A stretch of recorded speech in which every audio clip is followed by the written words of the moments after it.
Now, give it to her now. Give it to her. What's going on, everyone? It's your girl, Dawn Halfkenny, and of course, sitting here beside me is the man himself, Tabari TV. What's up, everybody? I'm super excited about this episode. We got one of our good friends coming down here to the studio. Pierre is one of the leading casting directors in the industry, and this episode of Road to Hollywood is going to focus all on audition. Yeah, so if you're an actor, you should know who Pierre is. You definitely should. So make sure you stay tuned in to Road to Hollywood.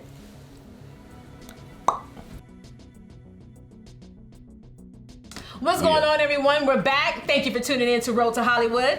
Yeah, man. This episode is going to be dope, man. George was one of the first people that I kind of thought for the first season of Road to Hollywood because he was very integral in my climb to start doing film and television production. When I met George, now we ain't even gonna talk about, we're gonna save that for the interview because we did jump that. But you know what we are gonna do? We're gonna jump right into some auditions. How do you focus? What is your first thing that you do when you get ready for audition? You get that call from Pierre, and what happens? No, George doesn't make any calls. George doesn't, unless you actually, unless it's something VIP-ish. Okay. Now it's usually from my manager. So my manager will call me and say, managers, agents. You know, you got to level up in this industry at some point in time. But yeah, I receive an audition. My manager usually gives me a call and say, hey, you got an audition, you know, and this is what you got to do. Put it on tape. This is when it's due, and you got it. All right, cool. So what do you usually physically? Are you bringing in headshots, and do you have like a resume attached? Well, it depends on if it's in person or if it's on tape. Okay. Typically, if it's in person, George doesn't require you to have headshots for the first, for the initial time you go in, but maybe this callback, you may have to bring in a headshot, depending on if the director is there or producers. But yeah, you just go in, you do what you got to do. And then you leave and you just sit there and wait for the phone to ring. Nah, I don't wait for my phone to ring no more. I just your phone. You be booking. You be booking. You a BT.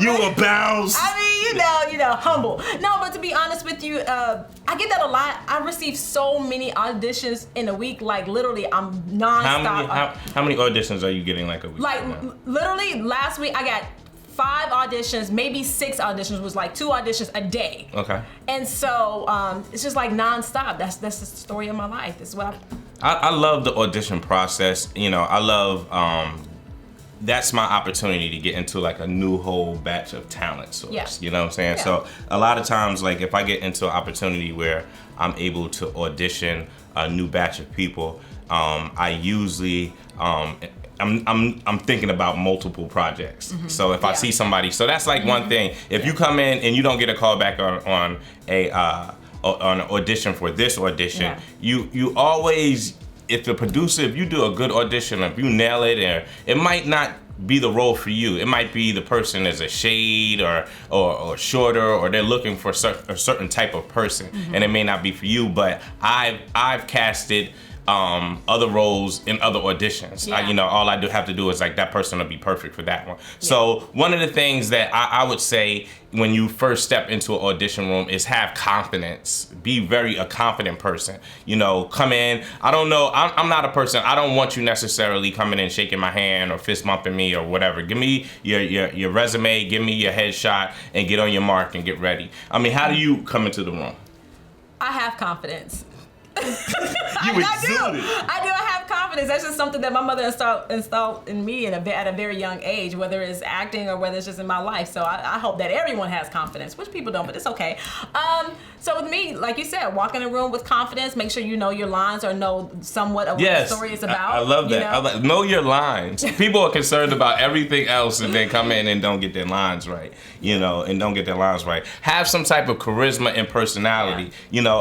I had a friend, and this is like a true story, and they would bring their all the stress of their life into their audition. Like this audition was gonna have to pay the bills, gonna have to catch the mortgage, and you can see when people are like totally stressed out. Yeah. When she went to a point in her life where she stopped acting and then came into it, and she was doing it like she was doing it seriously, but she wasn't caring so much about it. She was in a different place of life. It was more of a fun thing or more of a hobby, and she started killing in the auditions because she wasn't wearing the stress of the world outside. Yeah. The best auditions that I see are kids that are kids. A lot of times they don't have that stress. That's true. You know what I'm saying? That's You true. can give kids the lines the night before they come in and memorize, and the stress level is not there. It's just other people when they're banking their livelihood on these auditions. It's kind of tough. How do you kind of balance like your stress? You know what? I can actually piggyback off of that. One time I did, and I will always remember this. One time I did have a lot weighing on my shoulders, and it was just right when my mom was just placed in hospice, and I had an audition, and I was like, I still gotta go to this audition, and so I walked in the room, and you know, it was just so much. It was like the littlest things was just like. I was just all over the place, I guess. And then, you know, the casting director, which was not George, thank you. It was someone else. She stopped me and she said, you know what? You had these lines and you came in not knowing what I had to do, but at the same time, it's this industry, you know? Yeah. She didn't care. You had to come in, you had to kill the job and then go on about your business. I mean, I didn't book the role, but it's all good because, you know what? I booked many more after that. That's what's up. I also would say have some personality. It's not about, you know, you being a circus act or whatever, but have some personality. Don't come in there and because I'm looking for as soon as that door hits. The audition for me happens as soon as that door opens and I'm like, hello, you're like, hello. I want to feel some personality. I want to feel some type of connection. I want to see, you know, what type of person you are because I'm going to ask you a couple of questions before we even jump into it just to kind of throw you, you know. And then if you have a good audition, I might want to see it again. Another thing is pay attention to notes because I'm just going to throw in a note to see how we would interact on set. You know, and that's like a big thing, and you know, between the actor and the director and the relationship with that. How do you go with your notes? Well, I was just about to say one thing that I do is like in my mind, or if I'm going over my audition with a friend of mine or something like that, we'll say, okay, here, let's try it this way, let's try it another way, just in case a casting director or someone does try to throw you something else, you'll be prepared. So I think it's very important to be prepared, you know, what they do. Stay ready so you don't have to get ready. Stay ready so you don't have to get ready. I will also have variety, like a different variety to how you attack your scene, you know, because I may like you may come at it one angle and I might say, hey, let me see it a different angle, and you don't just be stuck on something. Be able to be flexible when you're in that audition. But those are some great tips that we gave everybody. Great tips. And if you book it, that the next booking is on us. I need a percentage if you book. We need a percentage. So everybody, like, sit tight. We got George Pierre coming down to the studio really, really soon. Sit tight for this episode of Road to Hollywood. Peace. Yo, Anna Fetty dead. The wicked is down to come out that big shot, shots fired. All right, and we are back to Road to Hollywood, and of course we have our special guest here, Mr. George Pierre. Thanks for having you on set, George. Thank you for having me. You know, when I was coming up with the idea for Road to Hollywood, I was thinking about people who inspired me and got me on my path to my Road to Hollywood, and you were actually one of the first people that generated that. Wow. Inspired both of us. No, continue, keep going. I like to hear. All right, so this is it. I don't even know if you know the first time we met. You were a PA on Meet the Browns for like a day. On the second, when we got to the new studio. Yes. For like a day before you did. Was that Krog Street or was that? No, we had. That was the new studio. The new studio. Okay. And for some reason they had moved Deuce to the technical director. Yes. And they had booked you for one day. You gave us shit for like a whole day or whatever. And then they gave it to me. Shit, I had to shit trickle downward, right? I mean, you got to give it back. But I'm nicer now. I'm like, look, you grow up, you get old, you mature more. You know, you do things differently. You do things better. And that's what's up, man. Yeah. So, you know, just like I was saying, when I had a conversation, how everything started, the three of us would break it up as hard to do. It all started with a conversation with Deuce on how I was going to kind of put together my squad. And the first people that he said my first round draft picks was George Pierre and Ross Shebeck. And that's when, you know, I got in contact with you. We got on, you know, putting together the cast. And then I got with Ross. Man. I got with Ross and we put together the crew. And so that was like super dope. That was dope. It was. I remember somebody crying a lot when they found out. It was like I was like, okay, can you stop? And to the point, I was like, can you stop crying? But it was great though. It was awesome. It was me. George was talking about me. I think they know that by now. I think they. I feel like every time you contact me on a role or something like that, I cry, and it's just because I'm just so grateful. Well, you know what? She's about to cry right now. Keep these cameras rolling. I want you to see how. I want to know and watch it. Turn it off in the second watch. Thank you, and we're back. I'm trying to tell you. But no, it was. I remember Breaking Up. Breaking Up was my first feature. I want you to say that because you go other places and you don't say that. Well, Breaking Up was my very first feature. Yeah, it was the first feature. It was the first feature, and Tabari knew what he wanted, but we butt heads a little bit. But it wasn't butt heads like it was butt heads more like passion. Yeah, definitely. Passionate like, hey, I know what I want. I know what I want to do. I know what I'm looking for. And then when I got to look at it as this is a great opportunity for us as well. Starting off just casting. This is back in. This was 2009. 2009. Yeah, it was 2009. Dude, 2009. Yeah. Wow. Not 11, 2009. That's we matured nicely though, right? Everybody, I think we're looking better. You know what? I agree. With me is like my thing is of being. I feel like I'm a visionary, and then everybody doesn't get your vision on the other side of the vision. Yeah, you know what I'm saying? But you gotta get them there. You gotta get there. Once you get them there, they're like, oh shoot, okay, I get what you want. I get what you're doing. And I remember when Dawn came in, I was just like, mind you, I knew. Mm-hmm. I mean, like knew. This was like my fourth project, but this was my first feature. Yeah. Yeah. And because I did short films before that, so at the end of the day, it was kind of like, okay, we need to make this happen. Yeah, and one thing that I can say about that movie, it wouldn't have been a movie without you putting that amazing cast together, and I commend you. But look at them now, though. Everybody. I mean, look, seriously. The launching pad for let's that. Let's dissect it. Let's dissect it. Break it down, son. I don't even want to talk about it. At first it was Dawn Halfkenny. Oh my God! Now, like I've known her that long, but now it's Dawn Halfkenny. We just want to call her Dawn Half. Yeah, like, listen. She's now a series regular on Saints and Sinners. Like, it's amazing to see where her career is evolving to. You take a look at Kendra Cross, yes, who's a series regular on Ambitions. Right. You take a look at Demetria McKinney, who is in beast mode. Yeah. She just booked a role on American Soul, and she is doing her thing. She was in Canada, I believe. Yeah. Shooting a pilot where she's a series regular on. And I just say this to say, everybody was from Atlanta, and it was like, series regulars, series regulars, series regulars. So the talent is here. Yeah, the talent is definitely here, Yeah. and I feel like during those times, like I was like a farm team for a lot of that talent. That when the most serious people in town at that time, I feel like we all were in the same house, and we blasted off together, and that's how it came together. Let me go ahead and add to George. You are the reason why a lot of us are series regulars for the simple fact that you have seen our growth. How does that make you feel? It makes me feel great. You know why? Because I remember when we shot that short film. Yeah. He was my first AD on the short film. Yeah, and that was we had Brad and we talked about it. Smoked. 22 hours. Listen, by the end of the day, Tad was like, "Peace, I'm out." Like I couldn't even get mad because we went in. We was just like, everybody was like this. No, this was the issue. I'm gonna keep it funky with this. Oh, no. The issue in there, it was we shot it in a cigar bar, and the dude didn't close it. No, he kept it open. It was a cigar bar. So the whole time, like he's selling cigars, people smoking cigars, and like by the end of the day, I was like, man, I was exhausted. It was really. Let me tell you something. But here's the beauty of this though, is that when we shot Up in Smoke, right? It was 22 hours for the day. Hell, we were all brand new, trying to figure out what it is, and then after that, I learned don't ever do that shit again. Okay? Plan your shit out. Like, okay, you know what? That's why they have a schedule. A day out of days now. Wish I knew that then, but hey, I know it now. So you get the right.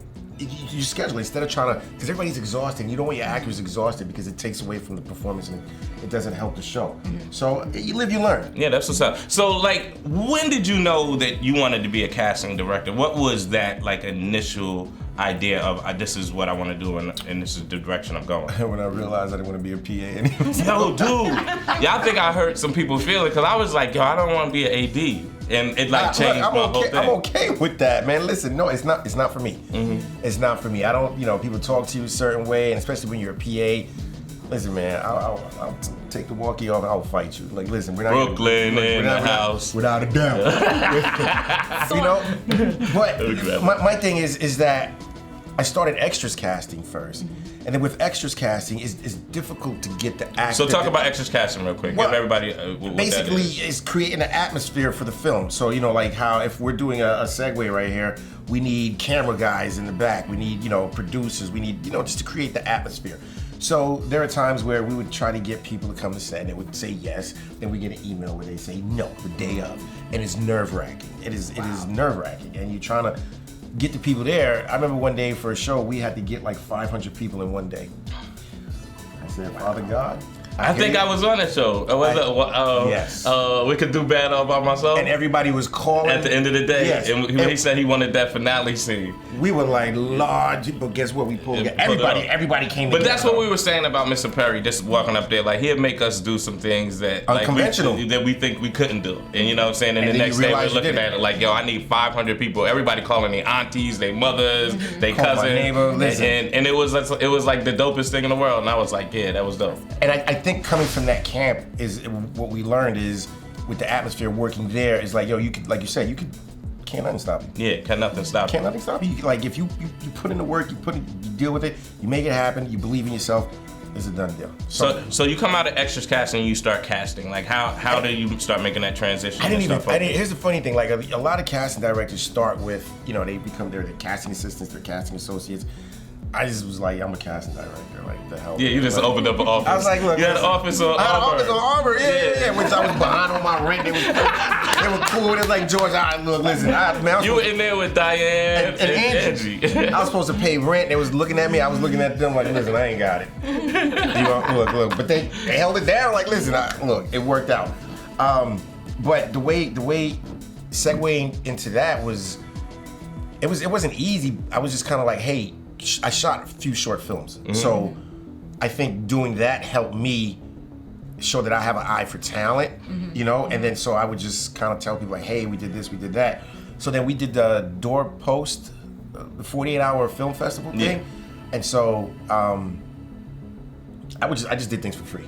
Like it didn't matter. Like you want me to, like, hey, I'll cast it for you. I'll do this, I'll do that. And I think where everything finally came to fruition was when Rob Hardy was like, they were doing a CNN spot, and Diane was like, hire George. Mm-hmm. Rob was like, no. He's, I'm not saying that he can't do it, but he hasn't been doing it long enough. Mm-hmm. So I said, look, man, Diane was like, look, I'm going out on a limb for you. You better not. Look, listen, you better get it. And here's the deal, from 9 o'clock in the morning to 9 o'clock at night, I was casting. Again, I learned not to do that anymore. But I wanted to show that, hey, I can do this. Just give me a shot. I'm not asking for anything. I don't want handouts. Give me a shot. We did it. We cast 3 CNN spots. I don't know if you remember Cheryl Miller? Yeah. Yeah. She saw the CNN spots. She showed it to Reuben Cannon, right? And next thing you know, they're not paying attention to anything. I get a phone call from Jeff Davis, who's, I think, the creator of Shamar Moore was on that show. Criminal Minds. Criminal Minds. And Joe Janier. It's like, yeah, we got your name from somebody at TPS. I was like, oh, really? Wow, cool. It's like, yeah, we'd like to bring you on as the Atlanta casting director for Teen Wolf. What? I'm looking right into the camera. I probably should, but that was great. And I was like, okay. So then I did season 1 and 2 for Teen Wolf. And then it was like, I already had a love for it. I know I did not want to do extras casting. I know damn sure I didn't want to be a PA. But then it was like, I got to meet great people. I got to cast great people. And we're still in touch with each other to this day. And it's kind of cool. That's what's up, man. When you are looking for talent, like I was talking to Brad James, and he was talking about how you go to unconventional places to find talent. Where do you look for talent at? You know what? I get a lot of Instagram posts. I go to showcases. I could see somebody in the street. Like I was having lunch one day with a friend, and this kid, we were getting ready to shoot a movie.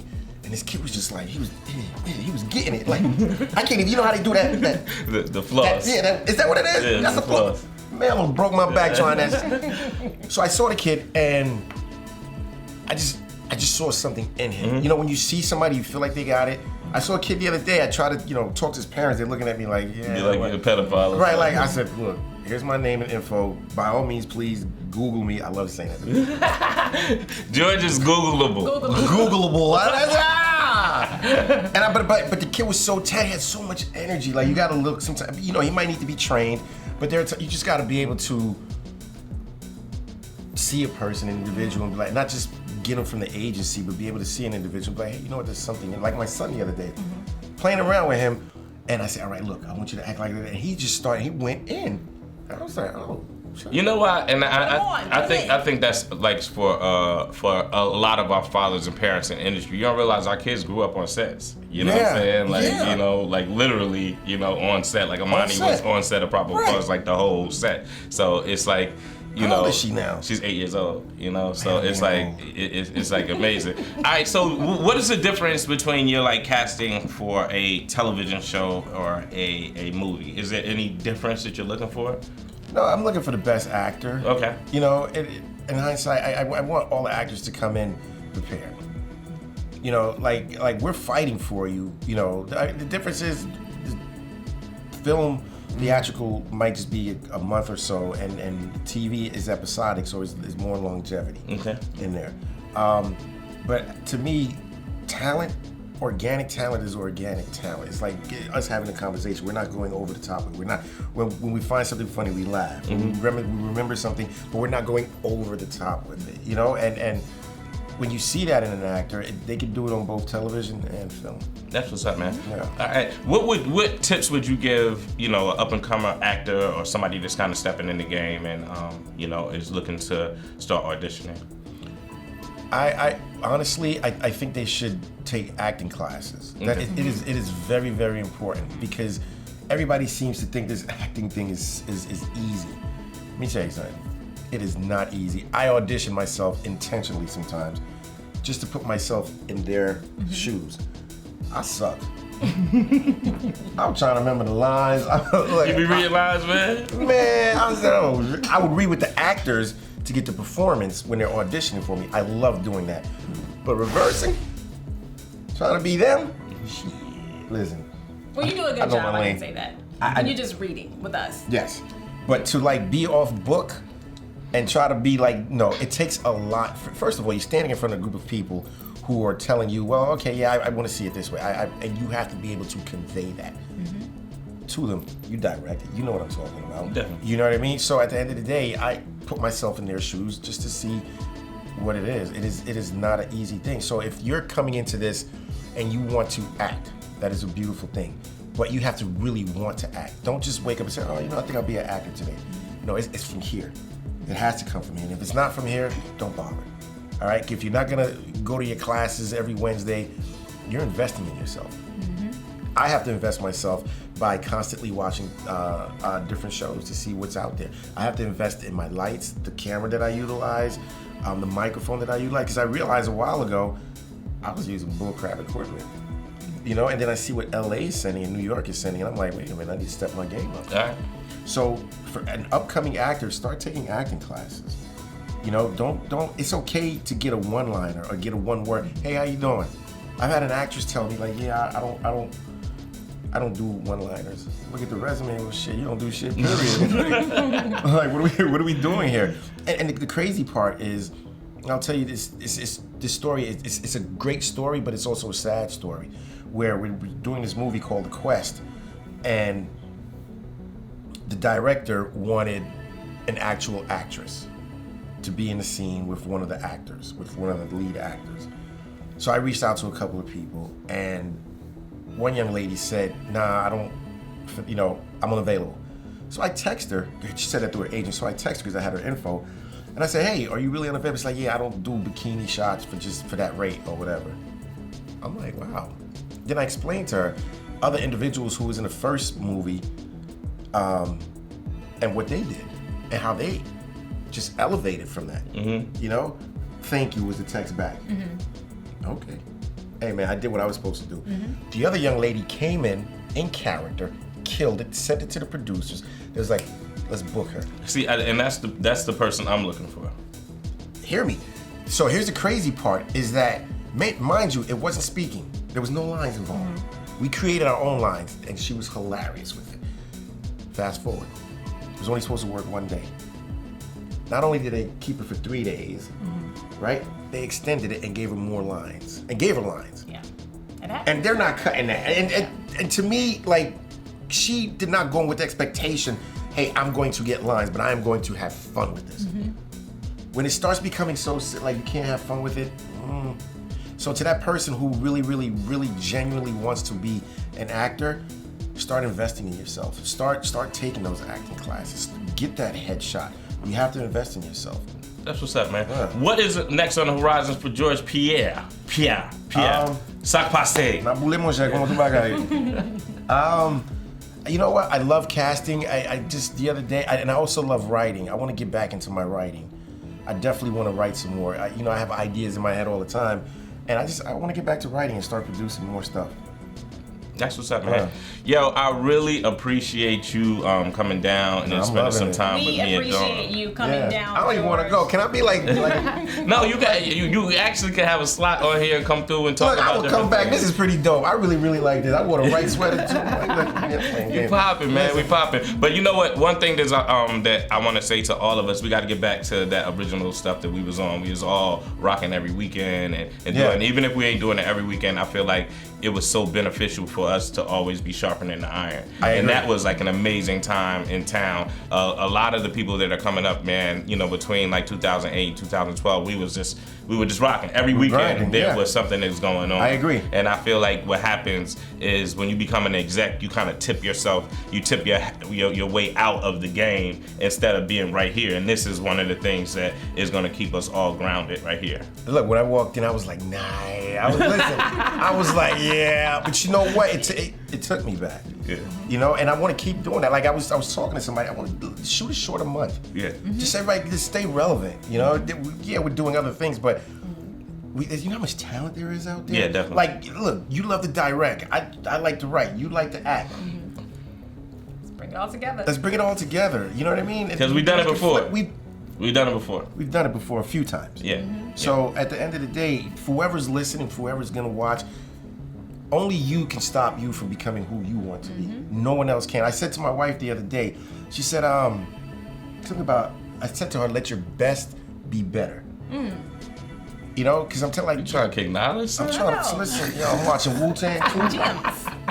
Ain't nothing. But let your best be better. Because at the end of the day, we're constantly learning. We're constantly growing. We're constantly evolving. If we don't sharpen our tool, what happens to a muscle if you don't work it out? That it's done. It's gone. So you don't put oil in your car. You don't put gas. You can't go anywhere. Correct. Like right now, my tire, I gotta get it fixed because it's flat. It's inappropriate. It has nothing to do with this segment, but damn it, why did it fly? Dawn's gonna take us out of this segment. And on Dawn. Thank you all so very much for tuning in, and thank you, of course, again, Mr. George Pierre, for what are we doing? One more time. And I know, that's what threw me off. ready, and And thank you all so very much for tuning in to Road to Hollywood, and of course to George Pierre for being our special guest today. thank you for having me. All right, and we out. See y'all next time. Bogalani Ana Fidi. The wickedest dance. Oh my God, this is great. This is dope. That was.